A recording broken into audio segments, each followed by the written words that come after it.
Pemirsa, dalam beberapa pekan, kasus pembunuhan sadis menggegerkan masyarakat. Polisi baru saja mengungkap kasus pembunuhan satu keluarga di Bekasi, Jawa Barat, dan juga pembunuhan sopir taksi online di Sumatera Selatan.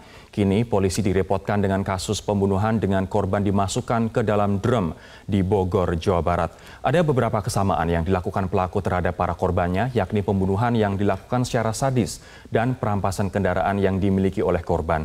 Mengapa hal ini bisa dilakukan oleh para pelakunya? Apa saja faktor yang memicu pelaku berbuat sadis terhadap para korbannya dan apakah hanya karena harta, balas dendam atau sakit hati? Kita akan membahasnya dengan dua orang narasumber. Yang pertama adalah Kombes Pol Argo Yuwono, Kabitumas Polda Metro Jaya. Pak Argo, selamat pagi. Selamat pagi, Mas. Terima kasih telah hadir. Dan juga yang kedua adalah Pak Erlangga Masdiana, seorang kriminolog. Pak Erlangga, selamat pagi. Selamat pagi. Saya akan ke Pak Argo terlebih dahulu. Dari 3 kasus pembunuhan terakhir, Pak, di Bekasi, Bogor, dan juga Palembang, dugaan motifnya berbeda-beda. Ada yang dikatakan sakit hati, ini yang di Bekasi, ada yang dikatakan murni pelampokan, ini yang di Palembang. Kemudian untuk Bogor, polisi masih mendalami lebih lanjut terkait dengan korban yang merupakan mantan jurnalis ini. Dari 3 kejadian ini, benang merah apa yang bisa ditarik oleh polisi? Jadi begini, Mas, ya. Jadi kalau kita melihat terjadinya banyak ya, ada kekerasan maupun pembunuhan. Tapi kalau kami melihat dari data di Polda Metro Jaya, untuk bulan Januari sampai bulan November ini ada 70 kasus. 70 kasus 70 pembunuhan, kasus Pak. pembunuhan ya, 70. Seluruh Indonesia? Polda Metro Jaya saja. Polda Metro Jaya saja. Jadi kalau kita hitung itu ada setiap bulan sekitar 7 ya di situ datanya. Dan ini cuma bermacam-macam motifnya daripada kasus pembunuhan tersebut. Ada juga karena dia berkelahi, itu karena dendam. Kemudian juga ada aktualisasi diri yang dia muncul berlebihan sehingga dia berbuat berlebihan juga sehingga mengakibatkan orang lain meninggal. Ada juga yang dia karena dia sakit hati ya, dan karena juga ekonomi juga ada. Jadi bermacam-macam. Angka 70, Pak Argo, ini sangat tinggi untuk wilayah Jabodetabek dari Januari sampai November. Dari pelaku-pelaku tersebut, apakah didapat satu kesimpulan bahwa melakukan tindakan sadis hingga pembunuhan itu adalah suatu hal yang biasa menurut mereka? Jadi kalau kita dalam saat pemeriksaan yang tersangka ya, rata-rata dia kalau dia misalnya hanya kegiatan perkelahian, kemudian kegiatannya dia adalah berkelahi, maupun dia itu kemudian ngambil barang, karena ketahuan, kemudian dia menghabisi nyawa, bermacam-macam motifnya itu. Itu motif ekonomi, motif aktualisasi diri, motif balas dendam, atau motif dalam satu pekerjaan juga ada di sana. Karena di pekerjaan itu dia mempunyai konflik, mempunyai masalah, sehingga dia itu tidak bisa menyelesaikan dengan baik, akhirnya dia sakit hati, kemudian dia melakukan kegiatan pembunuhan di situ. Ada bermacam-macam motif yang ada bermacam-macam motif. Kalau Pak Erlangga melihat 3 pembunuhan dengan dugaan motif yang berbeda, namun ada satu hal yang sama, yakni sadisme yang dilakukan. Kenapa sadisme menjadi marak dan seolah-olah mudah saja dilakukan oleh orang? Setiap kasus pasti berbeda-beda ya latar belakangnya, dan sadisme itu sebenarnya adalah bisa karena faktor individual, karena dia memang punya banyak problem terhadap dirinya, dan dia mungkin ketika kecil dia biasa menghadapi tindakan-tindakan kekerasan, ya. Lalu kemudian secara tidak sadar dia akhirnya satu ketika 10 tahun atau 20 tahun yang akan datang dia bisa melakukan tindakan balas dendam, atau karena memang dia sudah terbiasa dengan melakukan tindakan kekerasan. Lalu yang kedua, gambaran tentang kekerasan.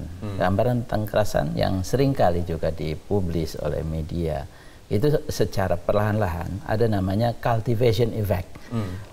Efek penanaman yang terus-menerus, satu ketika akhirnya dia menganggap bahwa tindakan kekerasan itu adalah satu yang biasa, dan kalau menghadapi hal yang sama, satu ketika dia juga akan terinspirasi untuk melakukan tindakan yang sama. Artinya apa yang dia tonton, apa yang dia konsumsi akan tertanam di otak dia, kemudian dia akan lakukan suatu saat. Dan suatu saat dia akan mungkin terinspirasi atau secara otomatis dia melakukan tindakan kekerasan karena ada gambaran kekerasan yang dia pernah lihat, yang pernah dia alami, ya, lalu kemudian secara spontan dia harus melakukan tindakan kekerasan sebagai alat pembenaran atau budaya yang membenarkan dia harus melakukan tindakan kekerasan. Kenapa bisa dikatakan itu sebagai alat pembenaran untuk melakukan sadisme itu? Karena memang kan toleransi orang ya itu berbeda-beda. Ada yang kemudian orang cuma dicaci maki, dia biasa aja. Ada yang kemudian dicaci maki lalu kemudian dia melakukan tindakan kekerasan. Dalam rangka apa? Dalam rangka ingin menunjukkan bahwa dirinya dia bisa melakukan sesuatu yang di luar dari yang dia caci misalnya karena dia kecil, dia tidak mampu buat apa-apa, lalu kemudian dia dianggap tidak berdaya, dia akan membenarkan dirinya bahwa dia bisa melakukan itu semua. Apakah ini juga terjadi di kasus Bekasi, Pak, di mana dugaan awal adalah sempat korban mengatakan bahwa kamu tidur saja di belakang, kamu seperti sampah dalam bahasa Batak seperti itu, sehingga membuat korban marah dan kemudian akhirnya membunuh keempat korban. Ya, jadi dia kan sudah berkali-kali datang di sana di keluarga korban ya. Setiap dia datang ke sana keluarga korban ini, dia selalu dimaki-maki. Artinya dia ya dikatakan yang tidak baik. Jadi dia kan awalnya kan mungkin merasa biasa saja ya. Tapi kalau kebiasaan lama-lama dia kan juga sakit hati juga. Akhirnya terpendam terus kan itu. Apa alasan HS menyampaikan apa, Pak, ke polisi? Kenapa dia selalu datang caci maki? Adakah kesalahan yang dia lakukan atau?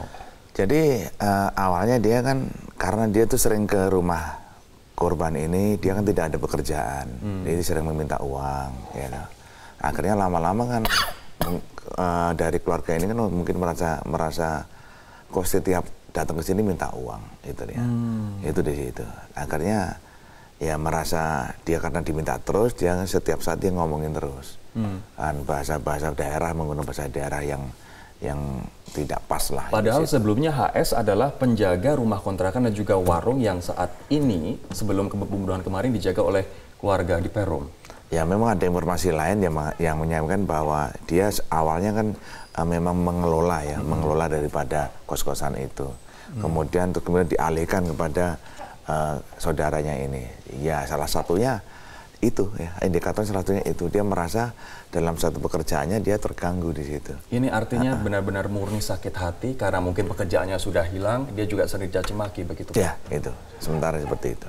Kemudian kalau misalnya dari yang diinvestigasi polisi kemarin prarekonstruksi juga, seperti apa sih sosok dari HS ini? Ya, kalau dari keterangan-keterangan yang sudah kita mintai ya, itu bahwa yang bersangkutan ini memang dari asalnya di Pekanbaru di sana, memang dia seperti sudah anak nakal di sana ya. Jadi sering bandel ya dari keluarganya itu. Bandelnya dalam artian seperti apa, Pak? Ya itu kita belum secara spesifik seperti apa itu ya. Tapi yang terpenting bahwa dari keluarga itu menyiapkan bahwa anak ini memang ya ada nakalnya itu. Tapi kemudian kan walaupun apapun ceritanya kan tetap namanya saudara kan saudara. Dia bawa ke Jakarta untuk segera membantu dan sebagainya. Yang juga membuat shock dan juga kaget masyarakat adalah si AS juga melakukan pembunuhan terhadap 2 anak kecil berusia 9 dan 7 tahun. Ya. Apa sebenarnya motif dari pembunuhan ini? Sekaligus nanti kita juga akan bahas pembunuhan di penemuan mayat di dalam drum di Bogor dan juga pembunuhan di Palembang terhadap supir taksi online. Kami akan segera kembali usai jeda berikut ini. Pemirsa, dalam beberapa pekan, kasus pembunuhan sadis menggegerkan masyarakat. Polisi baru saja mengungkap kasus pembunuhan satu keluarga di Bekasi, Jawa Barat, dan juga pembunuhan sopir taksi online di Sumatera Selatan. Kini, polisi direpotkan dengan kasus pembunuhan dengan korban dimasukkan ke dalam drum di Bogor, Jawa Barat. Ada beberapa kesamaan yang dilakukan pelaku terhadap para korbannya, yakni pembunuhan yang dilakukan secara sadis dan perampasan kendaraan yang dimiliki oleh korban. Mengapa hal ini bisa dilakukan oleh para pelakunya? Apa saja faktor yang memicu pelaku berbuat sadis terhadap para korbannya dan apakah hanya karena harta, balas dendam atau sakit hati? Kita akan membahasnya dengan 2 orang narasumber.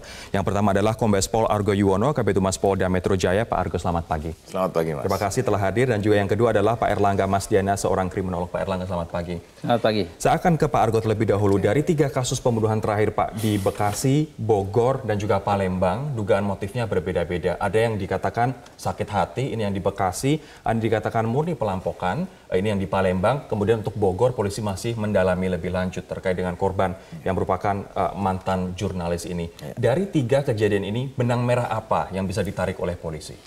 Jadi begini, Mas ya. Jadi kalau kita melihat terjadinya banyak ya, ada kekerasan maupun pembunuhan. Tapi kalau kami melihat dari data di Polda Metro Jaya, untuk bulan Januari sampai bulan November ini ada 70 kasus. 70 kasus 70 pembunuhan, kasus pembunuhan ya, 70. Seluruh Indonesia? Polda Metro Jaya saja. Polda Metro Jaya saja. Jadi kalau kita hitung itu ada setiap bulan sekitar 7 ya di situ datanya. Dan ini cuma bermacam-macam motifnya daripada kasus pembunuhan tersebut. Ada juga karena dia berkelahi, itu karena dendam. Kemudian juga ada aktualisasi diri yang dia muncul berlebihan sehingga dia berbuat berlebihan juga sehingga mengakibatkan